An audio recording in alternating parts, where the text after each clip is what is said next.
नमस्कार फ्रेंड्स, मैं रत्नेश त्रिपाठी एक बार फिर आ चुका हूँ अवसर क्लासेस में। आज सिविल फर्स्ट ईयर का basic mechanical and electrical engineering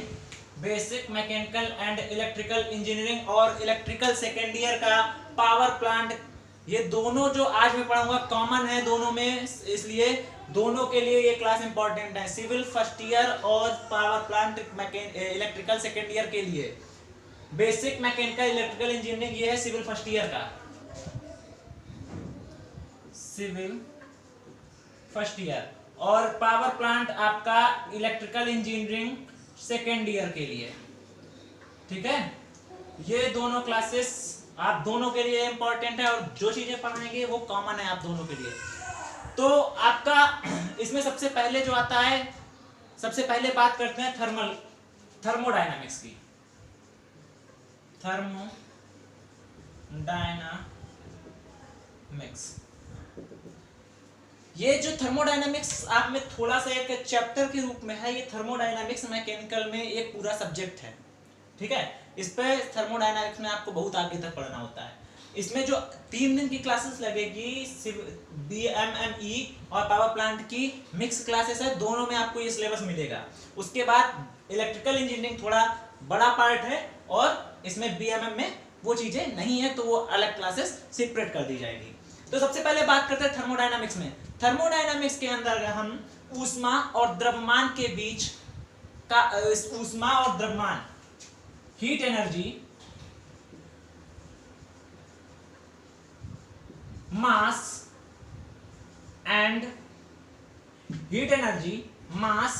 and work के बीच में अध्ययन करते हैं। इन तीनों का अध्ययन थर्मोडायनामिक्स के अंतर्गत किया जाता है कि हीट एनर्जी कैसे ट्रांसफर होती है एक स्थान से दूसरे स्थान पर, उसका अध्ययन करते हैं। ठीक है, कैसे मास कैसे ट्रांसफर होता है एक स्थान से दूसरे स्थान पर। ठीक है, और हीट एनर्जी जब ट्रांसफर होती है एक स्थान से दूसरे स्थान पर तो हमें वर्क देना पड़ता है या वर्क हमें मिलता है। ये तीनों चीजें हमें थर्मोडायनामिक्स के अंतर्गत अध्ययन करनी है। वैसे थर्मोडायनामिक्स बस इतना ही आप लोगों को पढ़ना है, बाकी इसका जो आगे का डिटेल है वो आपकी आती है मैकेनिकल में, तो उससे आपका मतलब नहीं है। ठीक है, थर्मोडायनामिक्स के बाद अब इसमें जहां पूछते हैं तो बात आती है आपकी, नेक्स्ट पॉइंट रहेगा सिस्टम, जिसको बोलते हैं हिंदी में निकाय। कुछ वर्ड हम इंग्लिश में यूज करेंगे, आपको देखने में अगर उनकी हिंदी ना समझ में आए आप कमेंट करके पूछ सकते हैं। ठीक है, और तो अब बात करते हैं, पहला टॉपिक रहेगा सिस्टम, दूसरा सराउंडिंग, तीसरा टॉपिक रहेगा अभी इसके अंतर्गत बाउंड्री। सिस्टम, सराउंडिंग और बाउंड्री। तो सिस्टम क्या है? एक ऐसा निश्चित एरिया जिसका हम अध्ययन करते हैं, या सीधे सीधे अपनी भाषा में बात करें तो वो एरिया जिस पे अपना ध्यान केंद्रित करके उसका एनालिसिस करते हैं, उसका अध्ययन करते हैं, वो हमारा सिस्टम कहलाता है। और सिस्टम हमेशा एक बाउंड्री के अंदर बंद रहता है। अब जैसे बात करते हैं, आपकी बात करें तो आप सभी का फोकस इस समय इस ब्लैक बोर्ड पे है, या व्हाइट बोर्ड, ब्लैक बोर्ड जो भी है, ठीक है, इस बोर्ड पे है आपका। ठीक है, इस पे आपका पूरा ध्यान है। ठीक है, अब बात करते हैं तो ब्लैक बोर्ड जितने में हम लिख रहे हैं या व्हाइट बोर्ड जितने में हम लिख रहे हैं उसको उस पे ध्यान केंद्रित कर रहे हैं। अब आप ये तो ध्यान नहीं दे रहे हैं कि ये लकड़ी किस पार्ट की बनी है, या उसके बाहर क्या है, दीवार है या कुछ कोई सामान रखा हुआ है। आपका ध्यान क्या केंद्रित है? अब जो नहीं पढ़ रहे उनकी बात नहीं कर रहा हूं यार, जो नहीं पढ़ रहे वो यही देख रहे हैं सर पढ़ा कहाँ रहे, कैसी जगह है, तो बात अलग की है। ठीक है, तो जो लोग पढ़ रहे हैं उनका ध्यान इसी एरिया के अंतर्गत है। तो वह निश्चित एरिया जिस पर हम अपना ध्यान केंद्रित करके एनालिसिस करते हैं कि उसके अंतर्गत क्या क्रियाएं हो रही हैं। अभी ब्लैक बोर्ड पे आपकी क्या क्रिया हो रही हैं, मैं मार्कर से लिख रहा हूं, ठीक है, और ये आप लोग देख रहे हैं, तो इस पर आप लोग ध्यान केंद्रित कर रहे हैं। तो ये जो हमारा एक निश्चित एरिया है जिस पे हम ध्यान केंद्रित कर रहे हैं, सिस्टम कहलाता है। पूरा सिस्टम एक बाउंड्री, अगर हम बात करें, अब आपको इसके आसपास थोड़ी जो लकड़ी लगी होती है, फ्रेम होता है जो बोर्ड का, वो हो सकता है ना दिख रहा हो आपको, तो ये जो फ्रेम है ये बाउंड्री का कार्य करता है। ये पूरा एक बाउंड्री से घिरा रहता है। ठीक है, तो सिस्टम की परिभाषा आपकी होगी, एक बार फिर से सुन लीजिए। एक ऐसा निश्चित एरिया या क्षेत्र जिस पर हम अपना ध्यान केंद्रित करके उस पर होने वाले एनालिसिस का अध्ययन करते हैं। एनालिसिस मतलब होने वाले कामों का अध्ययन करते हैं, एनालिसिस करते हैं, वही हमारा सिस्टम कहलाता है और ये एक बाउंड्री से घिरा रहता है। ठीक है, अब सिस्टम की बात करते हैं, हो गई। तो अब बात करते हैं सराउंडिंग की। इसको हिंदी में बोलते हैं परिवेश। ठीक है, अब परिवेश क्या होता है? सिस्टम के बाहर का क्षेत्र, सिस्टम के बाहर का जो भी क्षेत्र है वो हमारा परिवेश कहलाता है।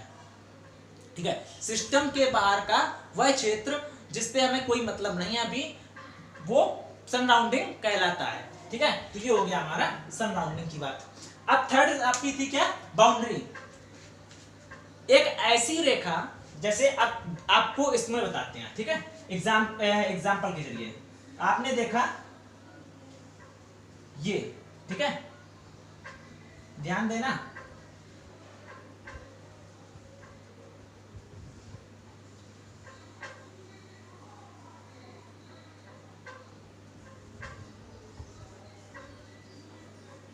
ठीक है, आप देखिए, आप सोच रहे हो सर ये ड्राइंग इतनी डार्क क्यों बना है? मान लिया ये जो आपका है ये बोर्ड है। ठीक है, जितना ये पूरा पहली बात तो बाहर वाली बाउंड्री जो दिख रही ये पूरा बोर्ड था, और इसमें जो डार्क एरिया है ये इसका फ्रेम है। तो इसके अंदर हमने बताया जितने के अंदर ये लाइंस दिख रही हैं आपको, क्रॉस सेक्शन एरिया दिख रहा है। ठीक है, तो ये इसमें हम अपना पूरा एनालिसिस कर रहे थे। ये हो गई इसकी डार्क वाली बाउंड्री। ठीक है, अब हमने बात करी थी बाउंड्री की, और हमने बोला सिस्टम के बाहर का क्षेत्र, ये जो क्षेत्र है सिस्टम के बाहर का पूरा, ये हो गया हमारा। तो ये तो हो गया हमारा सिस्टम। ठीक है, अब हमने पढ़ा सिस्टम के बाहर का वह क्षेत्र जो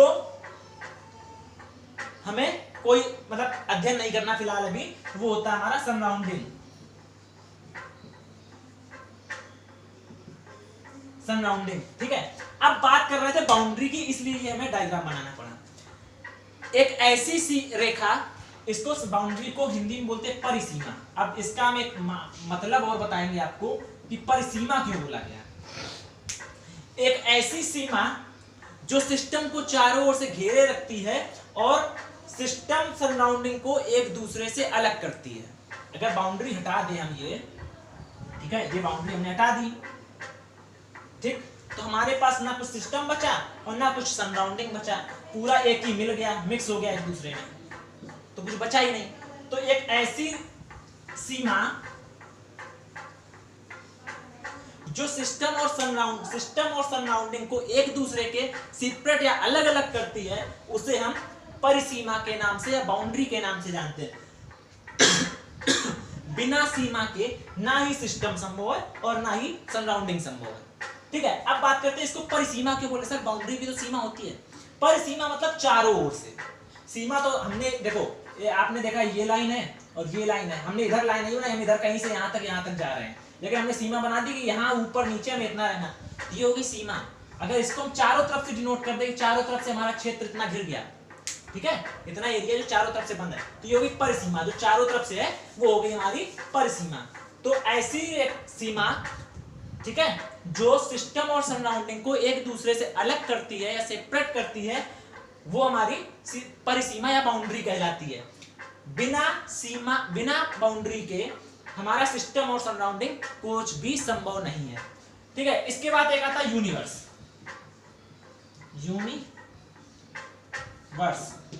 ठीक है, तो आप लोग अब एक डायग्राम बना लेना कैसे, इनको समझाने के लिए, क्योंकि नोट्स भी बनाएंगे। कुछ एक ऐसा एरिया बना लेना। ठीक है, ये हो गई आपकी बाउंड्री। ठीक है, ये जो रेखा है ये हो गई बाउंड्री। बाउंड्री के बाहर ये जो हैचिंग लाइन है, ठीक है, ये हो गया आपका सराउंडिंग।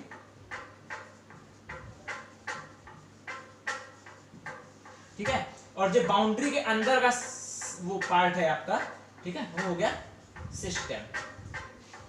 ये इसके जरिए आप समझ सकते हैं। ठीक है, अब बात करते हैं यूनिवर्स की।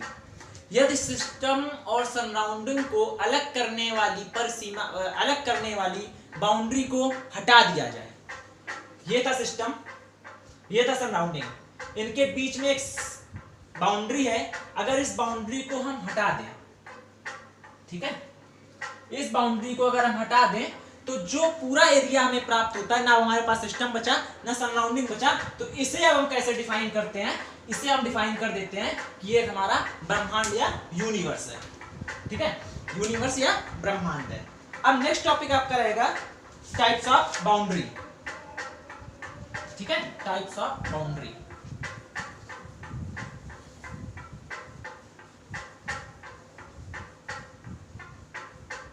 देखो, अगर हम टाइप्स ऑफ बाउंड्री की बात करें, टाइप्स ऑफ बाउंड्री, परिसीमा के प्रकार, तो ये दो प्रकार की होती हैं।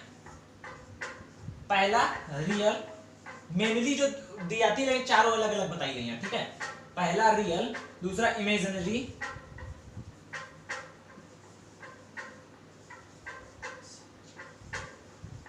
ठीक है, दूसरा इमेजिनरी काल्पनिक, और थर्ड है मूवेबल, मूवेबल,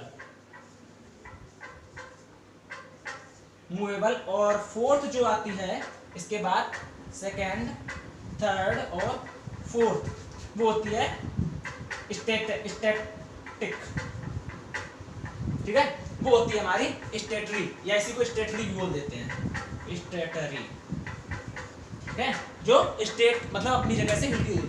मेन होती है हमारी रियल और इमेजिनरी।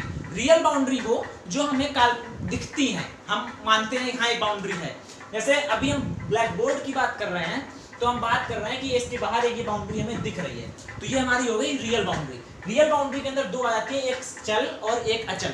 अगर हम बात करते हैं स्टैटरी की, जो अचल है हमारी, हिंदी में भी लिख देते हैं कंफ्यूजन ना हो, ज्यादातर वर्डों की हम बताए दे रहे हैं, ठीक है, मूवेबल मतलब चल। तो अगर हम बात करें स्टैटरी बाउंड्री जो होती हैं उनकी, जैसे ये बाउंड्री है अभी हमारी, तो ये हमारी एक हमेशा के लिए स्टेबल है, ये इससे ज्यादा नहीं कि अब हम बोर्ड बढ़ा सकते हैं, नहीं बढ़ा सकते हैं, अगर हमें बोर्ड बढ़ाना है तो हमें बोर्ड चेंज करना पड़ेगा, ठीक है, तो हमारा ये हो गई अचल बाउंड्री, स्टैटरी बाउंड्री। अब बात करते हैं मूवेबल बाउंड्री की। मूवेबल बाउंड्री वो जिसकी बाउंड्री हम घटा बढ़ा सकते हैं, जैसे हमने एक एरिया ले लिया बोर्ड के अंदर का ही, अभी हम आपको बता रहे थे कि इतने, अभी यहाँ पे फोकस करिए, ठीक है, हमें पड़ गया छोटा, हमने धीरे से बढ़ा लिया, ठीक है भैया, इतना होगा, तो ये हो गई हमारी मूवेबल बाउंड्री, ठीक है। तो जो बाउंड्री हमारी एक स्थान से दूसरे स्थान से बढ़ाई या घटाई जा सके उनको बोलते हैं मूवेबल बाउंड्री। वो बाउंड्री जो हमारी हमेशा के लिए स्टेबल होती हैं उनको हम बोलते हैं स्टैटरी बाउंड्री। दूसरा था इमेजिनरी बाउंड्री, कल्पना कर लेते हैं कि इसके बीच में एक कोई बाउंड्री है, जैसे हम खड़े हैं पार्क में, बच्चे खेल रहे हैं, हम पूरे पार्क पे फोकस नहीं कर रहे हैं, हम केवल जो बच्चे क्रिकेट खेल रहे हैं जो पिच है उस पर फोकस कर रहे हैं, तो हमने मान लिया कि पिच के बाहर जो बाउंड्री है उसी को हमने बाउंड्री मान लिया है, बाकी से हमें कोई लेना देना नहीं है, तो आपका फोकस उतने में है, तो वो हो गई आपकी इमेजिनरी बाउंड्री, ठीक है। तो बाउंड्री का टाइप्स आपका यहां से खत्म हो गया।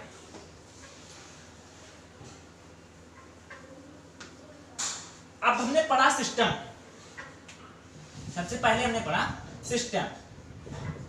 सिस्टम को हमने बताया एक ऐसा एरिया जो एक सीमा से घिरा हुआ है और जिसपे हम अपना कंसंट्रेशन कर रहे हैं उसको हम बोलते हैं सिस्टम, ठीक है।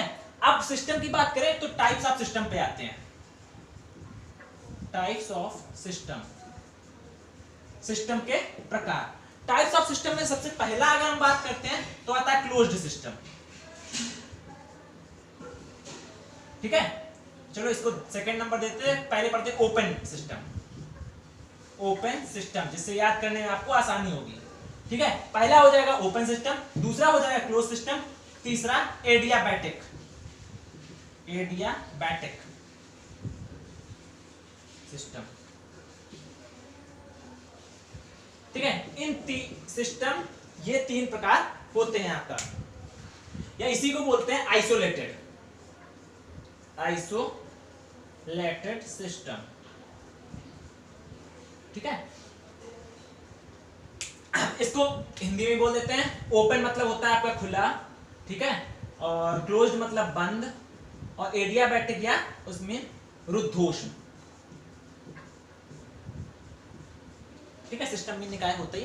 तो अगर हम बात करते हैं ओपन सिस्टम की, तो ठीक है। तो ओपन सिस्टम एक ऐसा सिस्टम है जिससे हम हीट मास का ट्रांसफर सिस्टम से सराउंडिंग और सराउंडिंग से सिस्टम में कर सकते हैं। जैसे फॉर एग्जांपल ये था सिस्टम, ये थी बाउंड्री, ठीक है, और बाहर था ये सराउंडिंग, ठीक है। तो हम सिस्टम से जो एरिया है जिस पे ध्यान करें उससे हम हीट का ट्रांसफर बाहर कर भी सकते हैं और सराउंडिंग से सिस्टम में भी हीट ले सकते हैं। सिस्टम से हम मास का भी ट्रांसफर कर सकते हैं या हम सराउंडिंग से लेके सिस्टम का मास बढ़ा भी सकते हैं, ठीक है। तो ये ऐसा सिस्टम जिसमें हम सिस्टम से सराउंडिंग और सराउंडिंग से सिस्टम में मास मतलब द्रव्यमान और हीट एनर्जी मतलब ऊष्मीय ऊर्जा का आदान प्रदान कर लेते हैं, तो ऐसे सिस्टम को हम ओपन सिस्टम बोलते हैं। एग्जांपल देते हैं आपका, एक कप ऑफ टी, एक कप ऑफ टी मतलब चाय का प्याला। आप एक कप लीजिए, ठीक है, उसमें आपने चाय भर दी, तो आप देखते हैं चाय आप रखते हैं तो कप से चाय निकाल भी सकते हैं अगर खुला हुआ कप है, और हीट ट्रांसफर उससे होता रहता है ऑटोमेटिक वातावरण में। आपके बाउंड्री दी हो गई, कप का जो प्याला है जो आपका, तो उससे तो आपका बाउंड्री सीमित हो गई कि जितना कप है उतने बाउंड्री, उसके अंदर ही चाय है। तो चाय से हीट तो लगातार निकलती रहती है, तभी वो ठंडी हो जाती है, तो हीट तो ट्रांसफर हो रही थी। अगर अब हम चाहें तो कप से चाय भी निकाल करके उसकी मात्रा को घटा या बढ़ा सकते हैं। तो ये हमारा कप ऑफ टी जो आ गया ओपन सिस्टम में आ जाएगा, ठीक है। एक कप ऑफ टी एक ओपन सिस्टम का एग्जांपल है, ठीक है। इसके बाद अगर बात कर ले बॉइलिंग वाटर, ठीक है, या भगोने में खौलता पानी, भगोने में खौलता पानी या गर्म होता पानी। आपने एक पॉट लिया, ठीक है, भगोना लिया, आपने उसको गर्म होने के लिए रख दिया।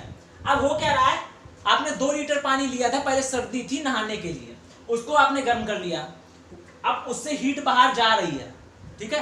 अब आपको लगा यार 2 लीटर पानी में हम नहा नहीं पाएंगे गुनगुने पानी से, तो ऐसा करते हैं इसमें थोड़ा मिला लेते हैं, या पानी ज्यादा गर्म हो गया, आप डायरेक्टली नहाना चाह रहे थे, आपने क्या किया, पानी की मात्रा उसमें मिला के उसको अपने शरीर के ताप के अनुसार बना लिया कि इतने पानी हमारा शरीर आराम से सहन कर सकता है। तो ये हो गया हमारा ओपन सिस्टम। समझ आ रहे? ओपन सिस्टम एक ऐसा सिस्टम है जिससे हम हीट और मास दोनों का ट्रांसफर सिस्टम से सराउंडिंग और सराउंडिंग से सिस्टम में आसानी से कर सकते हैं। ये हो गया हमारा ओपन सिस्टम। अब बात करते हैं क्लोज सिस्टम की। तो बंद, क्लोज मीन बंद, तो नाम से ही समझ में आ रहा है। क्लोज सिस्टम हमारा एक ऐसा सिस्टम है जिसमें हम हीट का ट्रांसफर तो सिस्टम से सराउंडिंग और सराउंडिंग से सिस्टम में कर सकते हैं, बट मास का ट्रांसफर ना ही सिस्टम से सराउंडिंग में होता है और ना ही सराउंडिंग से सिस्टम में। एग्जांपल लेते हैं,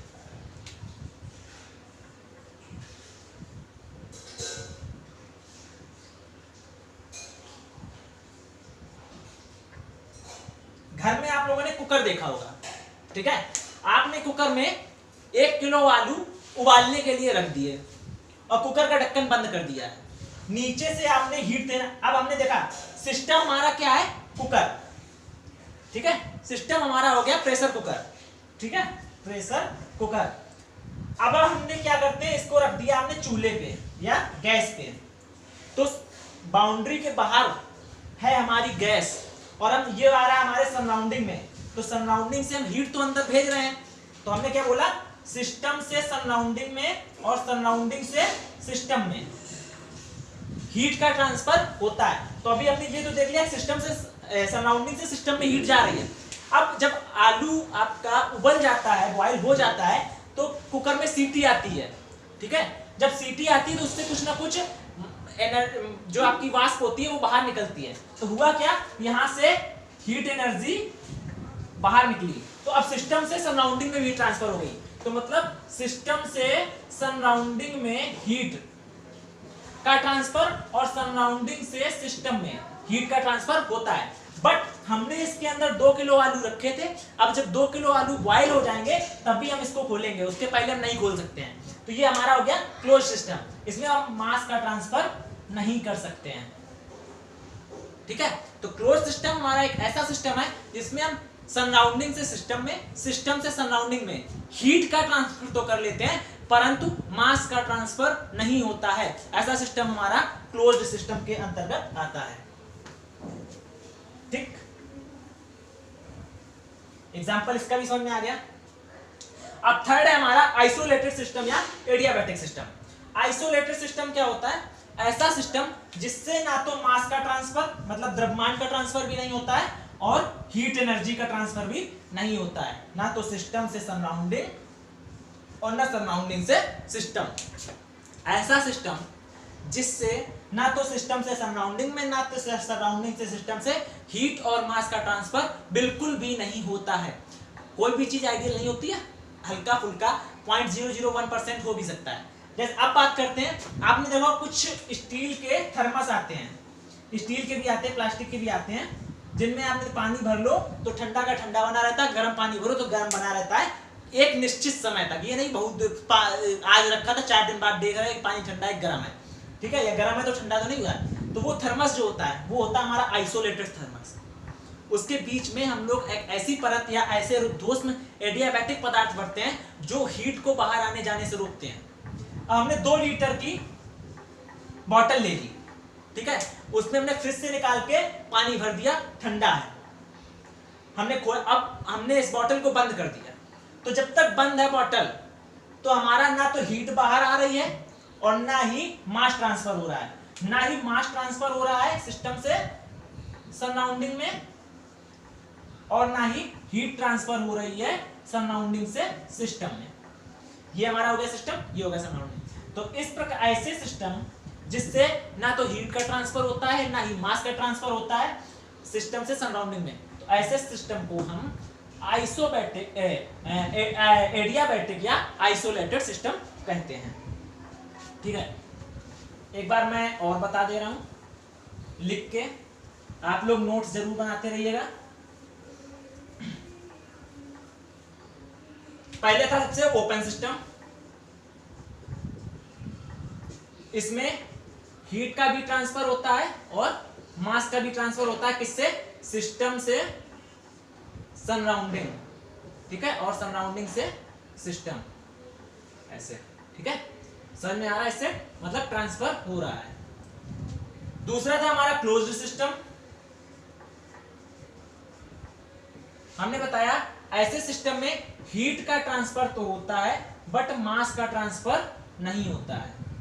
हीट का ट्रांसफर होता है सिस्टम से सराउंडिंग और सराउंडिंग से सिस्टम में, बट मास का ट्रांसफर नहीं होता है। ठीक है, थर्ड था एडियाबैटिक या आइसोलेटेड। एडियाबैटिक या आइसोलेटेड, ठीक है, इसमें ना तो हीट का ट्रांसफर होता है और ना ही मास का ट्रांसफर होता है सिस्टम टू सराउंडिंग और सराउंडिंग टू सिस्टम, होता ही नहीं है, तो यहां पे भी क्रॉस लगा दो। तो ये थे हमारे 3 प्रकार के system, first, second and third. यहां से हमारा सिस्टम और सराउंडिंग का टॉपिक खत्म। अब टॉपिक की बात करते हैं, प्रॉपर्टी। सिस्टम की प्रॉपर्टी क्या क्या हो सकती है, ठीक है। हम किसी प्रॉपर्टी के माध्यम से ही सिस्टम को डिफाइन करते हैं, किस प्रकार का सिस्टम। भाई प्रॉपर्टी थी उसकी कि बाहर नहीं जाने दे रहा था, अंदर नहीं जाने दे रहा था, या कुछ भी नहीं हो रहा था, ठीक है। तो अब हम बात करते हैं property of system. Property of system, ठीक है। तो जो किसी भी सिस्टम की जो प्रॉपर्टी होती है, जो प्रॉपर्टी होती है वो मास के आधार पर, मतलब द्रव्यमान के आधार पर निश्चित की जाती है। हमेशा जो भी सिस्टम की प्रॉपर्टी होती है वो द्रव्यमान पर निर्भर करती हैं। अब मास पर निर्भरता के आधार पर प्रॉपर्टी 2 प्रकार की होती है, एक एक्सटेंसिव, दूसरा इंटेंसिव। एक्सटेंसिव मतलब होता है मात्रात्मक गुण, ठीक है, और इंटेंसिव मतलब तीव्रात्मक, ठीक है। हिंदी थोड़ी इधर उधर हो सकती है इन चीजों की, ठीक है। पहला मात्रात्मक, दूसरा तीव्रात्मक, मतलब पहला एक्सटेंसिव। देखो एक चीज ध्यान रखना, आपको याद रखने के लिए एक तरीका बता देते हैं, हम भी ऐसे ही पढ़े हैं। एक्सटेंसिव, एक्स मतलब बाहर का, बाहर क्या होता है हमारा द्रव्यमान, तो जो बाहर की प्रॉपर्टी बाहर पे डिपेंड करती है, मतलब मास पे डिपेंड करती है, जो प्रॉपर्टी मास पर डिपेंड करती हैं वो हमारी एक्सटेंसिव, या हिंदी में देखो तो मात्रा पर निर्भर कर रही है, मतलब पदार्थ की मात्रा, और पदार्थ की मात्रा ही होती है उसका द्रव्यमान। तो जो पदार्थ की मात्रा पर निर्भर कर रही है, द्रव्यमान पर निर्भर कर रही है, वो हमारी होती है मात्रात्मक या एक्सटेंसिव प्रॉपर्टी। जैसे वॉल्यूम, वॉल्यूम जो होता है हमारा द्रव्यमान पर निर्भर करता है इसका, ठीक है। अब दूसरा अगर बात करें इंटेंसिव प्रॉपर्टी, ऐसी प्रॉपर्टी जो हमारे मास पर ये निर्भर कर रही थी, ऐसी प्रॉपर्टी जो मास मतलब द्रव्यमान पर आधारित नहीं होती हैं, हमारी तीव्रात्मक या इंटेंसिव प्रॉपर्टी कहलाती है। जैसे प्रेशर, प्रेशर हमारा मास पे डिपेंड नहीं करता है, वॉल्यूम वॉल्यूम नहीं, प्रेशर और टेम्परेचर, ठीक है, टेम्परेचर, ये जो प्रॉपर्टी हैं ये मास पर डिपेंड नहीं करती हैं, 0.12% डिपेंड होता है, तो वो नेग्लेक्ट कर दिया जाता है। प्रेशर, टेम्परेचर हमारी आपकी इंटेंसिव प्रॉपर्टी में आती है। तो आपकी प्रॉपर्टी भी यहां से दो प्रकार की प्रॉपर्टी होती है।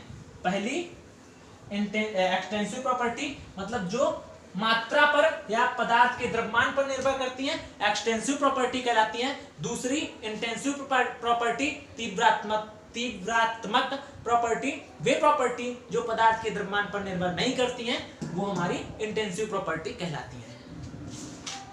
इसके बाद आता है आपका बॉयल का नियम,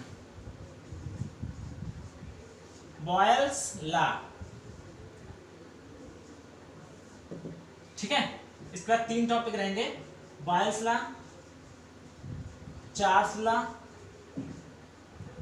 ठीक है, और Boyle's law, Charles law and Gay Lussac law.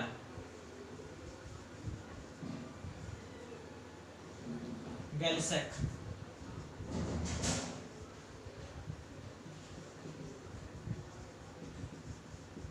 पहले ये दो बात करते हैं, इन दोनों की बात कर लेते हैं, ठीक है।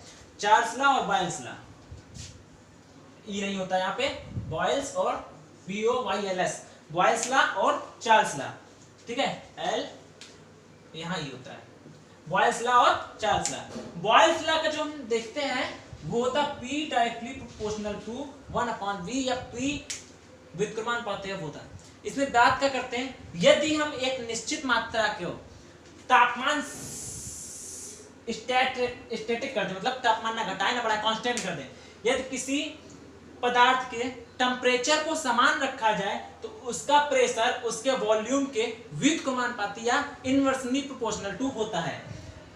बॉयल्स ने यह बताया था, यदि हम किसी समान मात्रा के पदार्थ का तापमान निश्चित कर दें या कांस्टेंट कर दें तो उसका जो प्रेशर होता है वॉल्यूम के इनवर्सली प्रोपोर्शनल या व्युत्क्रमानुपाती होता है। तो अब बात करते हैं बॉयल्स लॉ की। तो इसके अनुसार हो गया P प्रोपोर्शनल टू 1, यदि मान लेते हैं, ठीक है, लेट मान लिया जो प्रेशर था वो P था, ठीक है, वॉल्यूम V था, जो वॉल्यूम है, ठीक है, वो V था, टेम्परेचर T था, इसको कर दिया क्या, कांस्टेंट, ठीक है। यदि किसी समान द्रव्यमान के टेम्परेचर को कांस्टेंट कर दिया जाए तो उसका प्रेशर उसके वॉल्यूम के इनवर्सली प्रोपोर्शनल टू होता है। तो फार्मूला अगर बॉयल्स के हिसाब से आए तो होता है P is inversely proportional to V के, ठीक। अब उन्होंने देखा, पहले उन्होंने मान लिया कि हमने P1 प्रेशर पे इसको, अब इसी को पहले हम इनवर्सली प्रोपोर्शनल का जो चिन्ह है, प्रोपोर्शनल का चिन्ह है, इसको हटाते हैं। तो सबने पढ़ा है कि जब प्रोपोर्शनल का चिन्ह हटता है तो एक कांस्टेंट आ जाता है। तो कांस्टेंट हमने ले लिया, तो इसको हम डायरेक्ट लिख दिया P is equal to C 1/V। तो हमने इसको लिख दिया P is equal to C upon V। ठीक है, ये हो गया हमारा इक्वेशन फर्स्ट। अब बॉयल सर ने क्या किया, एक स्थापित करना चाहा, उन्होंने इसको फार्मूला थोड़ा बढ़ाना चाहा, तो उन्होंने क्या कर दिया, उन्होंने पहली स्टेट ली जहां प्रेशर P1 था, वॉल्यूम V1 था और टेम्परेचर हमारा कांस्टेंट है तो वो T ही था। तो इस अवस्था में स्टेट 1 पे जब पहली स्टेट उन्होंने ली तो उन्होंने देखा क्या हो गया, P1 इसके अनुसार इक्वेशन फर्स्ट से is equal to C constant है तो upon V1, equation number second.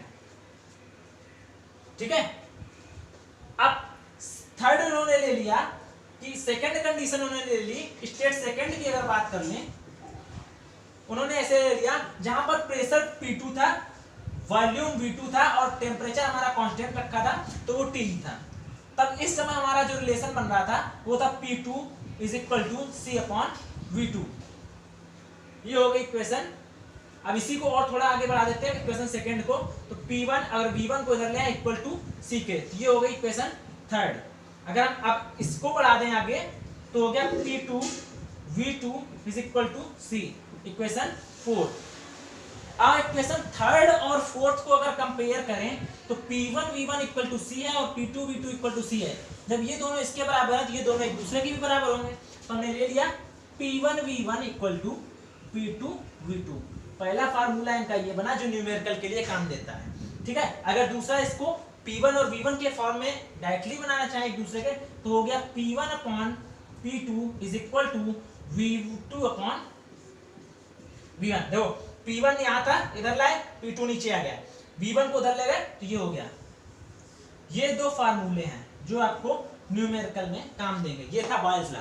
तो बॉयल्स ने क्या कहा था, यदि हम किसी निश्चित द्रव्यमान के पदार्थ को तापमान को कांस्टेंट कर दें, घटाएं बढ़ाएं नहीं, जहां है वहीं रख दें, तो उसका जो प्रेशर होता है वो वॉल्यूम के इनवर्सली प्रोपोर्शनल मतलब व्युत्क्रमानुपाती होता है। अगर हम प्रेशर बढ़ाएंगे तो वॉल्यूम घटेगा और वो प्रेशर घटाएंगे तो वॉल्यूम बढ़ेगा। ये इनका कहने का मतलब था। तो उन्होंने दो कंडीशन ले ली, एक कंडीशन वो जहां प्रेशर P1 था, वॉल्यूम V1 था और टेम्परेचर कांस्टेंट था T था। दूसरी कंडीशन ले लिया प्रेशर P2 पे, V2 पे और T। तो इन्होंने न्यूमेरिकल के लिए फार्मूला बनाने के लिए इसको डेरिवेट कर दिया, तो हो गया P1 V1 equal to C, P2 V2 equal to C, दोनों को लिख दिया तो P1 V1 equal to P2 V2। इसको अगर P1 P2 एक एक तरफ कर दें, P1 upon P2 equal to V2 upon V1। ये दोनों फार्मूले आपको काम देंगे। ठीक है, अब बात करते हैं चार्ल्स लॉ की।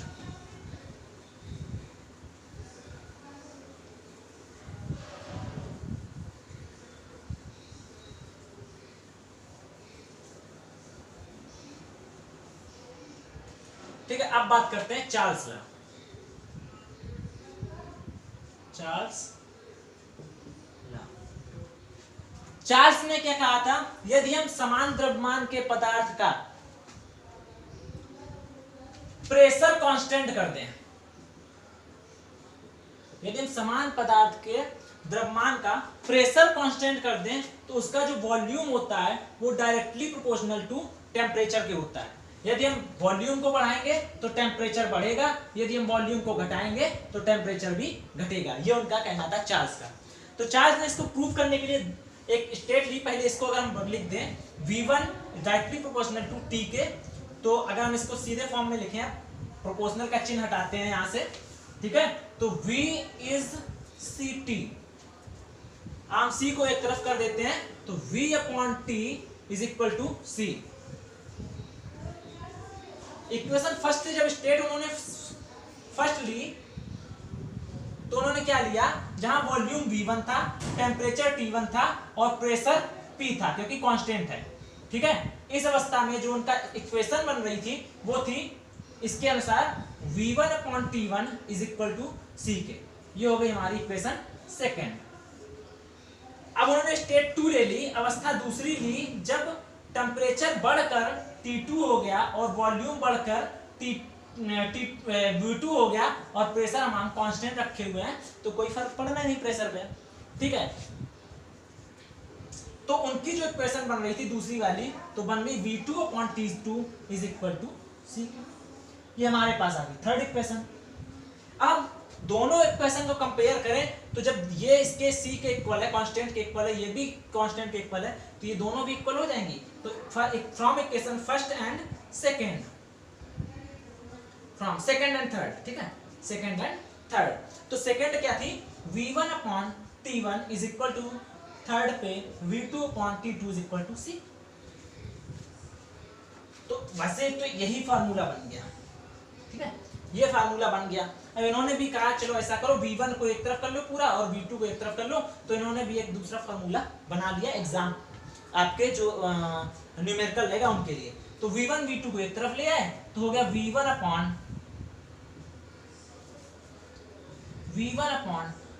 v2 is equal to t1 upon t2। ये दो फार्मूले इन्होंने दिए, ठीक है। तो ये चार्ल्स का नियम है। चार्ल्स ने कहा यदि हम किसी पदार्थ का प्रेशर एक बार लिए 2 बार समान कर दें, उसको हम कोई चेंजमेंट नहीं करेंगे, तो जो उस पदार्थ का वॉल्यूम है, आयतन है, वो उसके टेम्परेचर मतलब तापमान के समानुपाती डायरेक्टली प्रोपोर्शनल टू होगा। मतलब जो प्रेशर है वो टेम्परेचर के, यहाँ लिख सकते हैं, वॉल्यूम जो है वो टेम्परेचर के डायरेक्टली प्रोपोर्शनल होगा, ठीक है। तो इतना उन्होंने बताया। तो इन्होंने फिर स्टेट ले ली, इसको जब बना लिया तो v सी टी आ गया, या v upon T equal to C. 2 state ले ली जहां पहले में उनका टेम्परेचर T1 था और वॉल्यूम V1 था, प्रेशर कांस्टेंट है, कोई लेना देना है, तो उनकी इक्वेशन इसके हिसाब से उन्होंने V1 upon T1 equal to C. State दूसरी जहां उन्होंने वॉल्यूम बढ़ा दिया तो टेम्परेचर भी बढ़ गया, तो हो गया टेम्परेचर T2 वॉल्यूम V2 और प्रेशर हमारा कांस्टेंट P बना रहा, तो इक्वेशन बनी जा करके V2 upon T2 equal to सी। दोनों इक्वेशन को उन्होंने कंपेयर कर दिया तो v1 upon t1 equal to आ गया v2 अपॉन t2 के। तो v1, अब इसको उन्होंने कहा v1 को एक तरफ कर लो, t1 t2 को एक तरफ कर लो, तो उन्होंने v2 को उठा के यहाँ कर दिया, तो यहाँ आ गया v1 अपॉन v2 और t1 को उठा के इधर कर दिया, तो हो गया t1 अपॉन t2। ये था चार्ल्स का नियम आपका। आज की क्लास यहीं पे समाप्त करते हैं, ठीक है।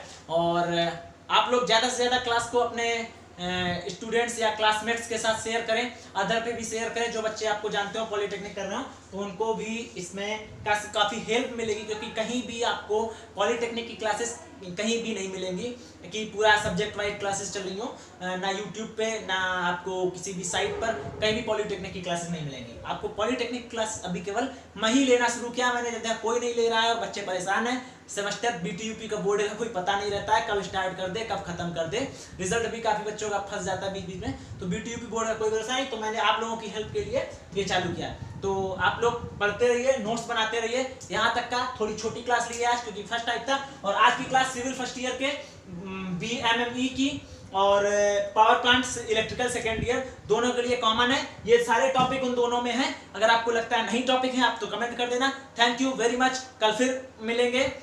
जय हिंद, जय भारत।